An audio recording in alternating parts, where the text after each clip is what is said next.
Friends, ఏదైనా దాచేస్తే దాగని నిజం ఎప్పుడోకప్పుడు వెల్లడవుతుంది. ఆంధ్రప్రదేశ్ రాజకీయాల్లో అనేక అబద్ధాల ప్రచారంతో గట్టెక్కినటువంటి కూటమి ప్రభుత్వం ఎన్నో నిజాలకు పాత్రయ్యాలని ప్రయత్నించింది. ఆ ప్రయత్నంలో భాగంగా ఇప్పటికీ కూడా వెల్లడి కాకుండా చూసుకోవడానికి తమ వంతు ప్రయత్నాలు చేస్తూనే ఉంది. అయితే 2018 అక్టోబర్ 25న విశాఖపట్నం ఎయిర్పోర్ట్లో జగన్మోహన్ రెడ్డి పైన హత్యాయత్నం జరిగింది. ఆ హత్యాయత్నం చేసిన కుర్రాడిని గురించి రకరకాల కథనాలను టీడీపీయే ప్రచారంలోకి తీసుకొచ్చింది. విశేషం ఏంటంటే, ఎయిర్పోర్ట్లో ఉన్నటువంటి క్యాంటీన్లో షెఫ్గా ఉన్నటువంటి కుర్రాడు లేదా ఒక బాయ్గా ఉన్నటువంటి కుర్రాడు జగన్మోహన్ రెడ్డికి దగ్గరగా వచ్చి కత్తితో దాడి చేశాడు. అతని పూర్వాపరాలు, ఆ క్యాంటీన్ని గురించినటువంటి నిజాలు తెలిసిన తర్వాత పూర్తిగా ఈ వ్యవహారం వెనుక తెలుగుదేశం ఉన్నదేమో అన్న అనుమానాలు వ్యక్తమైనాయి. ఇందుకు కారణం అతని కుటుంబ నేపథ్యం. అతను పూర్తిగా తెలుగుదేశం అనుకూల కుటుంబంలో పుట్టినటువంటి వ్యక్తి. రెండోది, ఆ క్యాంటీన్ ఓనరు హర్షవర్ధన్ కూడా తెలుగుదేశం నాయకుడు. అంతేకాకుండా ఈ జనుపల్లి శ్రీనివాస్ అనే నిందితుడు ఒక తెలుగుదేశం ఎమ్మెల్యే రికమెండేషన్తో ఆ క్యాంటీన్లో చేరాడు. విశాఖపట్నానికి సంబంధించిన ఒక తెలుగుదేశం ఎమ్మెల్యే రికమెండేషన్తో ఆ క్యాంటీన్లో చేరాడు. అంటే ఏ రకంగా చూసినా తెలుగుదేశం ప్రమేయం ఇందులో ఉందేమో అని వైసీపీ వర్గాలు అనుమానపడ్డాయి. ఆ మేరకు అప్పట్లో ఆందోళన వ్యక్తం చేశాయి. కానీ నిందితుడి ద్వారా అనేక రకాల ప్రకటనలు చేయించి లేదా అతని ద్వారా ఒక లేఖ రాయించి ఆ లేఖలో తను జగన్మోహన్ రెడ్డి అభిమానినని, కత్తిదాడి ద్వారా ఆయనకు ఇమేజ్ పెంచాలని ప్రయత్నించానని రకరకాల అవాకులు చవాకులు చెప్పించారు. అప్పుడు తెలుగుదేశం ప్రభుత్వమే అధికారంలో ఉంది. అప్పుడు ఇంటెలిజెన్స్ చీఫ్ ఏబి వెంకటేశ్వరరావు, అప్పట్లో డీజీపీ ఆర్పి ఠాకూర్. ఈ ఇన్సిడెంట్ జరిగిన కేవలం 20 నిమిషాల్లో ఆర్పి ఠాకూర్ మీడియా ముందుకు వచ్చి తెలుగుదేశం ప్రమేయమేం లేదు, దీంట్లో జగన్మోహన్ రెడ్డి అభిమానిగా చెప్పుకుంటున్న ఆ కుర్రాడే కావాలని ఈ రకంగా ఇమేజ్ పెంచడం కోసం దాడి చేశాడు అని చెప్పుకొచ్చారు. అసలు విచారణ జరగలేదు, ఆ కేసులో దర్యాప్తు జరగలేదు, నిందితుడి నుంచి వాంగ్మూలము తీసుకోలేదు, అసలు ఏమీ లేదు. ఇన్సిడెంట్ జరిగిన 20 నిమిషాల్లో ఆర్పి ఠాకూర్ ఈ ప్రకటన చేశారు. అంటే ఇక్కడే కొన్ని నిజాలకు పాత్ర వేయాలని తెలుగుదేశం ప్రభుత్వం కానీ తెలుగుదేశం వర్గాలు కానీ ఎంతగా ప్రయత్నించాయో అర్థమైపోతుంది. ఇది జరిగి 7 ఏళ్ళు అయిపోయింది. ఆ తర్వాత జగన్మోహన్ రెడ్డి ప్రభుత్వం వచ్చింది. జగన్మోహన్ రెడ్డి ప్రభుత్వం వచ్చిన తర్వాత కూడా తమకు దర్యాప్తు జరుపుతున్నటువంటి ఈ కేసులో దర్యాప్తు జరుపుతున్నటువంటి పోలీసుల వ్యవహార శైలిపైన, సిట్ పైన నమ్మకం లేదన్నప్పుడు ఎన్ఐఏకి ఈ కేసుని ఇవ్వాల్సి వచ్చింది. ఎందుకనంటే తెలుగుదేశం ప్రభుత్వం సిబిఐని రాష్ట్రంలోకి రాకుండా ఒక జీవో ఇచ్చింది. ఆ జీవో అమల్లో ఉన్నందువల్ల సిబిఐ రాలేదు కనుక ఎన్ఐఏకి ఈ కేసును అప్పగించారు. ఎన్ఐఏ ఇప్పటి వరకు దర్యాప్తు జరుపుతూనే ఉంది. ఇంతవరకు ఒక నిర్ధారణకు రాలేదు. కానీ కేసు చివరి దశలో ఉంది. అతి త్వరలో నిజాలు వెల్లడవబోతున్నాయన్న ఈ దశలో కేసుని ఒక మలుపు తిప్పడానికి ప్రయత్నాలు జరిగాయా అంటే ఇవాళ జరిగినటువంటి ఉదంతాలు మొత్తం ఆ పరంపరగానే కనబడుతుంది.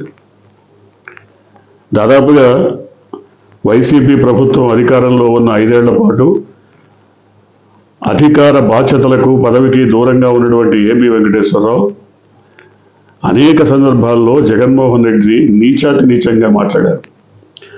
వాళ్ళ కుల సమావేశాల్లో అయితే వెధవ, దరిద్రుడు, సన్నాసి, సైకో ఇలాంటి మాటలు ఎన్నో వాడారు. ఆ తర్వాత ఆయన కూటమి ప్రభుత్వ హయాంలో AP police housing board corporation చైర్మన్గా నియామకం జరిగింది. ఆ బాధ్యతలు చేపట్టారా లేదా అన్నది ఇంకా వెల్లడి కాలేదు. కానీ ఈ దశలోనే ఆయన ఇవాళ హఠాత్తుగా రెక్కలు కట్టుకొని ముమ్మిడివరం పక్కన తానేలంక గ్రామంలో నివాసం ఉంటున్నటువంటి జనుపల్లి శ్రీనివాస్, ఎవరైతే జగన్మోహన్ రెడ్డి పైన కత్తిదాడి చేశాడో అతని ఇంటికి వెళ్ళి మధ్యాహ్నం 1 గంట నుంచి 2 గంటల వరకు దాదాపు గంట సేపు వాళ్ళతో గడిపారు. ఈ సందర్భంగా వాళ్ళతో ఏకాంత చర్చలు జరిగాయి, రహస్య సమావేశాలు జరిగాయి. ఆ తర్వాత జనపల్లి శ్రీనివాస్ ఆయన్ని సన్మానించారు, సత్కరించారు. ఆ తర్వాత ఏబి వెంకటేశ్వరరావు అమలాపురం వచ్చి మీడియాతో మాట్లాడారు. జనపల్లి శ్రీనివాస్కి అన్యాయం జరిగింది కాబట్టి అతనికి న్యాయం చేయడానికి తాను నడుం కట్టుకున్నాను అని చెప్తూనే తాను రాజకీయాల్లోకి వచ్చానని చెప్పుకొచ్చారు. అయితే ఆయన నేరుగానే మరి టీడీపీ కరడుగట్టిన కార్యకర్తగా ఉన్నాడు కాబట్టి ఆ పార్టీలో చేరారా లేదా అన్నది స్పష్టం చేయలేదు. కానీ ఆయన ప్రత్యేకంగా జగన్మోహన్ రెడ్డిని రాజకీయాల్లో రాకుండా ఉండటం కోసం, రాజకీయాల్లో ఎదగకుండా ఉండటం కోసం, మరోసారి అధికార పీఠం ఎక్కకుండా చేయటం కోసం తన వంతు ప్రయత్నాలు చేస్తానని, అందుకోసం కలిసి వచ్చే వారందరితో కలిసి పోరాటం సాగిస్తానని, అంతేకాకుండా జగన్మోహన్ రెడ్డి బాధితులందరితో తాను ఒక ముఠా కట్టి పోరు సాగిస్తానని చెప్పారు. చెబుతూనే మరొక మాట కూడా మాట్లాడారు. జగన్మోహన్ రెడ్డి అక్రమంగా సంపాదించారు. కేవలం సండూర్ పవర్ ప్లాంట్ కర్ణాటకలో అది 10 కోట్ల పెట్టుబడితో పెట్టింది. ఇప్పుడు 600 కోట్ల 700 కోట్ల విలువ వచ్చింది. అట్లాగే ఇంకా ఏవో ఉన్నాయి, అవన్నీ లక్షల కోట్లు పెరిగిపోయాయి. కాబట్టి ఇదంతా అక్రమ సంపాదన. దీని మీద సిబిఐ దర్యాప్తు చేస్తుంది, కేసులు జరుగుతున్నాయి. ఇది తెలుగుదేశం పాడే పాటే. గత 10-15 సంవత్సరాలుగా తెలుగుదేశం ఇదే పాట పాడుతోంది, ఇదే రకమైన కథనాలు వినిపిస్తోంది. మళ్ళీ ఆ పాత పాటనే వినిపించాల్సిన అవసరం ఏంటి? నిజానికి జగన్మోహన్ రెడ్డి పైన అభియోగాలుంటే లేదా అభియోగాలకు సంబంధించిన సాక్ష్యాలుంటే వాటిని తప్పకుండా కోర్టులో మీరు సబ్మిట్ చేయొచ్చు, కోర్టుకు అందజేయచ్చు, శిక్ష పడేలా చేయొచ్చు. మరి కోర్టుకు ఎందుకు ఇవ్వట్లేదు? దాదాపు 2014 నుంచి 19 వరకు మీ ప్రభుత్వమే ఉంది కదా. మీ దగ్గర సాక్ష్యాలుంటే వాటన్నిటికీ సంబంధించినటువంటి వివరాలుంటే కోర్టుకి ఇవ్వాలి కదా, సిబిఐ కోర్టుకి. మరి ఇప్పుడైనా ఇవ్వచ్చు కదా. ఏదో గాలివాటుగా నోటికొచ్చిన విమర్శలు చేసి, ఆరోపణలు చేసి పబ్బం గడుపుకోవటం అలవాటైపోయింది తెలుగుదేశానికి కానీ దానికి అనుబంధంగా వెలుగుతున్న ఇలాంటి వారికి కానీ. ఎవరైనా ఇవ్వచ్చు. జగన్మోహన్ రెడ్డి అవినీతికి సంబంధించి మీ దగ్గర సాక్ష్యాలుంటే తప్పకుండా ఇవ్వచ్చు. అంతదాకా ఎందుకు? లక్ష్మీపార్వతి చంద్రబాబు అవినీతికి సంబంధించి మొత్తం పూర్తి సాక్ష్యాలతో సహా ఆవిడ కోర్టులో కేసేశారు. మరి స్టే తెచ్చుకున్నారు కదా, దాని మీద చంద్రబాబు స్టే తెచ్చుకున్నారు కదా. సో ఏ రకంగా చూసినా సాక్ష్యాలు లేకుండా ఆరోపణలు చేయటం, సాక్ష్యాలు లేకుండా వదంతులు వ్యాపింపజేయటం, అబద్ధాలను ప్రచారం చేయటం, ఇవన్నీ కూడా అలవాటైపోతుంది. ఇవాళ ఏబి వెంకటేశ్వరరావు రాజకీయాల్లోకి రావడం పెద్ద విశేషమేం కాదు, లేదా రాజకీయాల్లోకి వచ్చి ప్రజాసేవ చేస్తానని ఆయన చెప్పట్లేదు, లేదు ప్రజల కోసం పాటుపడతానని చెప్పట్లేదు. జగన్మోహన్ రెడ్డిని అధికారానికి దూరం చేస్తాను, అందుకోసం ఏదైనా చేస్తానని చెప్తున్నారు. ఆయన్ని మరోసారి అధికారంలోకి రానివ్వకుండా తాను కృషి చేస్తానని చెప్తున్నారు. అంటే ఇక్కడే అర్థమైపోతుంది. ఇవాళ కొత్తగా వీళ్ళు చెప్పడమే కాదు, గతంలోనే జగన్మోహన్ రెడ్డి మీద వైజాగ్ ఎయిర్పోర్ట్లో హత్యాయత్నం జరిగినప్పుడే కేవలం 15 గంటలోనే డీజీపీ మీడియా ముందుకు వచ్చి ఎట్లా చెప్పగలిగారు ఇది జగన్మోహన్ రెడ్డి అభిమాని చేసినటువంటి దాడని. ఏబి వెంకటేశ్వరరావు మరి ఇన్ఫర్మేషన్ ఇస్తేనే కదా డీజీపీ చెప్పగలిగింది. అంటే కుట్ర అక్కడి నుంచే సాగుతోంది. ఒక అతిపెద్ద కుట్ర అక్కడి నుంచే మొదలైంది. ఎవరైతే ఇంటెలిజెన్స్ మరి అధికారి ఉంటాడో, ఇంటెలిజెన్స్ చీఫ్ ఉంటారో, ఆయన ఇచ్చిన సమాచారాన్నే డీజీపీ బయట చెప్పగలుగుతారు. మరి ఎందుకు ఇంతగా జగన్మోహన్ రెడ్డి పైన కక్ష పెంచుకున్నారు అంటే, ఆయన 2014కు ముందు నుంచే తెలుగుదేశం అభిమానిగా ఉన్నానని కొన్ని సందర్భాల్లో చెప్పారు. ఓపెన్గానే మాట్లాడుతున్నారు ఆయన తెలుగుదేశం అభిమాని. ఇక్కడ కొన్ని విషయాలు చెప్పాలి. తెలుగుదేశం అధినేత ఆయనకి భగవంతుడు, దేవుడు, అది కూడా ఆయన చెప్తున్నారు. కానీ ఒకళ్ళకి దేవుడుగా కనిపించిన వ్యక్తి మరొకరికి రాక్షసుడిగా కనిపించడని నమ్మకం ఏంటి? ఎందుకని ఈ మాట చెప్తున్నామంటే, ఎవరైతే తెలుగుదేశం అధినేత దేవుడిగా మీకు కనిపిస్తున్నాడో ఆ వ్యక్తిని సాక్షాత్తు ఆయన మామగారే దివంగత ఎన్టీ రామారావు ఏ రకంగా మాట్లాడారు? 100 క్యాసెట్స్ ఉన్నాయి. ఆయన వ్యక్తిత్వానికి సంబంధించి, ఆయన రాజకీయాలకు సంబంధించి, అవినీతికి సంబంధించి, వెన్నుపోటుకు సంబంధించి ఎంత నీచాతి నీచంగా మాట్లాడాలో అంత నీచంగా మాట్లాడారు. అసలు మనిషే కాదన్నారు. మానవ రూపంలో ఉన్న మృగం అని చెప్పారు. ఎన్ని రకాలుగా మాట్లాడారు. మరి మీకు దేవుడు కావచ్చు, కానీ మరొకరికి ఆ కుటుంబంలోని వ్యక్తే, కాళ్ళు గడిగి కన్యాదానం చేసిన వ్యక్తే ఆ విధంగా మాట్లాడారంటే, ఇంకోటి చంద్రబాబు కానీ, టీడీపీ కానీ, లేదా ఏబి వెంకటేశ్వరరావు లాంటి వాళ్ళు కానీ వాళ్ళు కోరుకునేది ఒకటే, తమ కళ్ళతో ప్రపంచాన్ని చూడమని ప్రజలకు తెలియజేస్తారు.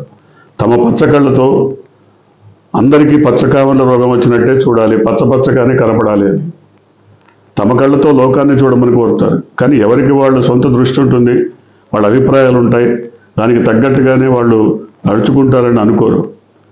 తాము ఎవరినైతే వ్యతిరేకిస్తామో, తమకు ఎవరైతే దుర్మార్గుడిగా కనపడతాడో ప్రపంచమంతా కూడా అతన్ని దుర్మార్గుడు అనుకోవాలి, వాళ్ళని వ్యతిరేకించాలి.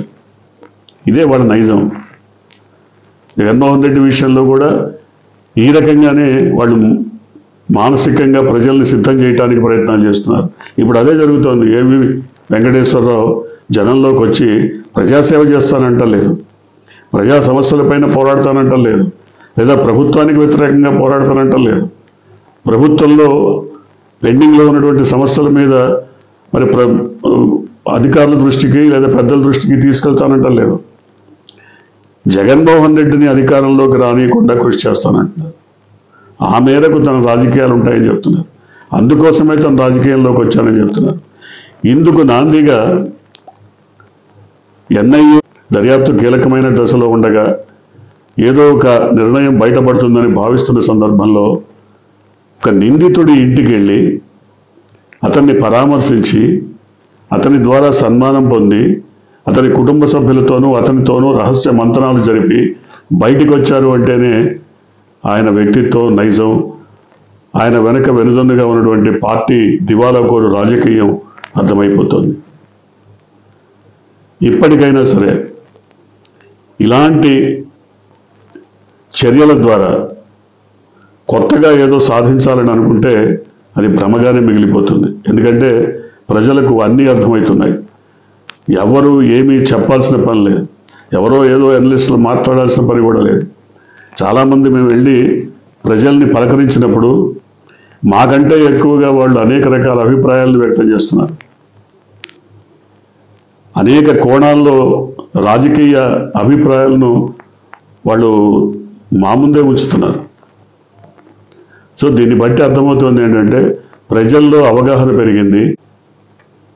కాబట్టి ఏ విధంగా చూసినా ఏబి వెంకటేశ్వరరావు పనిగట్టుకొని జగన్మోహన్ రెడ్డిని ఓడించడానికి నానా ప్రయత్నాలు చేసినా, చంద్రబాబు ఏబి వెంకటేశ్వరరావు లాంటి 100 మందిని తయారు చేసి జనంలోకి వదిలినా ప్రజలు ఒక స్థిరమైన నిర్ణయానికి ఇప్పుడే వచ్చేసారు. ఈ 10 నెలల కాలంలోనే, ఇప్పుడే 10 నెలల కాలంలోనే ఏబి వెంకటేశ్వరరావుని కొత్తగా తెర మీదకి తీసుకురావాల్సిన అవసరం చంద్రబాబుకి ఏమొచ్చింది అంటే ఒకటే, జగన్మోహన్ రెడ్డి భయం ఈ 10 నెలల కాలంలోనే ప్రభుత్వం పూర్తిగా ప్రజా విశ్వాసాన్ని కోల్పోయింది, ప్రజల్లో పూర్తిగా నమ్మకం సడిలిపోయింది, ఈ కూటమి ప్రభుత్వం పైన అవిశ్వాసం పెరిగిపోతుంది, నమ్మకం సడలిపోతుంది, వ్యతిరేకత పెరిగిపోతుంది.